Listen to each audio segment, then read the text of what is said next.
Praise the Lord. If you or a loved one are struggling with health problems, I urge you to listen to this prayer all the way through, for the power within it can help heal your body and mind. Now, without skipping, let's all come together to say this divine prayer to the Lord, who has healed and comforted every suffering person. Please repeat it with me.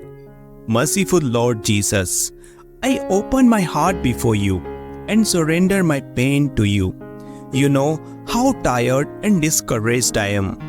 I've done everything I can, but now I need your divine power. I humbly ask you to touch my body and heal it completely. Let your healing power flow through every fiber of my being, revitalize every organ and cell within me. Lord, I believe that nothing is impossible for you.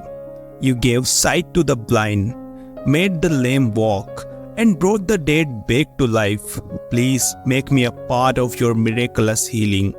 I promise that after regaining my health, I will spread your glory and dedicate my life to serving others. Please accept my prayer and grant me full health. In the power of your name. Amen. If you believe in our Lord Jesus, please subscribe to this channel and type Amen.